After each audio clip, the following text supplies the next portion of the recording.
To call Bill Bell a soccer legend is no exaggeration. Born in Scotland, Bell would play in the English Soccer League for the likes of Leeds United and Leicester City, among others, while also playing for his national team. Then when his playing career was done, he would coach at the professional level.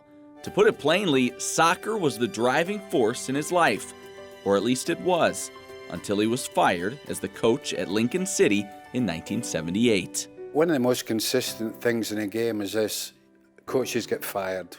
When I, at that time, lost my job, that's when I sat down. I thought, what have I done with my life? I'd almost neglected my family. The game takes over your life, and that's what happened to me until that day I accepted the Lord as my Saviour. And from that point onwards, my life had completely changed. My priorities had changed. It was the Lord, my family, and then the game. Bell would begin to yield to God's direction, and shortly thereafter, while spending time in the U.S., he would receive a call from a man named Ed Dobson. He invited us through. He said, I want you to come and see this college, Liberty Baptist College in Lynchburg, Virginia. I said, where's Lynchburg? He would find out soon enough, eventually accepting the job as just the second soccer coach in Liberty's history. Bell would quickly set out to grow the program and do it the right way. We went from NCCAA to NAIA to Division II to Division I. He would not compromise from an integrity standpoint that we're not going to cut corners. We are who we are. We're going to do it the right way every day and do things right. And then that way, at the end of the game, we will have the respect and admiration we hope of the opposition so we can share about our God. And so he lived that out daily, but he was a competitive guy. And the skills that allowed him to play at the highest level were still evident to those who played for him. Here's Coach Bell, who when he would do demos was better than anybody on the field.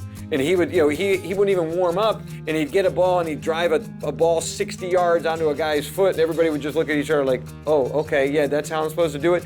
But none of us could do that. What people don't understand, especially the younger guys now, whenever coach comes to practice or comes to games, here's a guy who was at the highest level. The stuff that they watch, the EPL that they watch on the weekend, every Saturday morning that they're watching, he coached at that level. He played at that level. And then he gave all that up to come here to coach at Liberty. That, to this day, still blows my mind. Winning was important, but to Coach Bell, the gospel was always the #1 priority. I wanted to get a team that would represent the Lord in the right fashion. My judgment for a Christian player at any level is this: when you lose a game,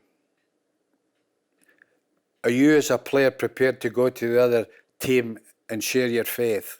Or are you just going to bury your head in your hands because you lost? Just as a coach looks for opportunities to score on the field, Coach Bell looked for opportunities to share the gospel off it. And in one instance, after Guilford College's team van broke down, Bell had the perfect opportunity. I walked into the Guilford dressing room and I came in and said, excuse me lads, I said, your coach won't be long, the van will be repaired and we'll send it, but would you just hang on for a minute till I tell you something?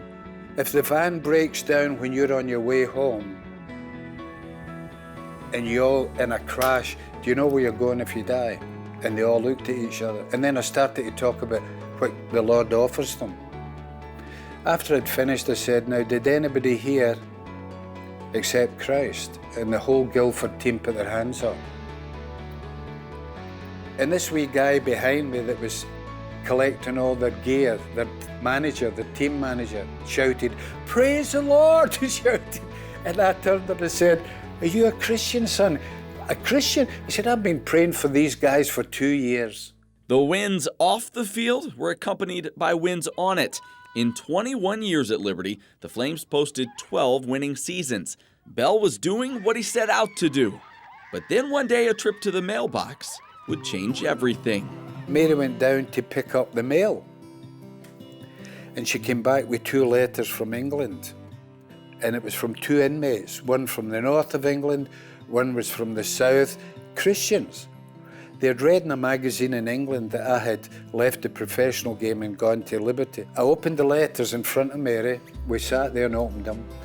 And they were appealing to me to say, will you and Mary consider coming across to Feltham Prison in London. Feltham Prison was the largest young offenders prison in Europe, and with one visit, Bill Bell and his wife Mary knew that God was calling them to leave liberty and focus on ministering in the prisons. I knew in his heart of hearts, he loved soccer, he loved liberty, but more importantly, he loved God, and he felt God pulling him full-time to this prison ministry. The Bells would launch Within the Walls Prison Ministry, using his platform as a former pro soccer player to grab the attention of many young men whom society had forgotten and were desperately looking for hope.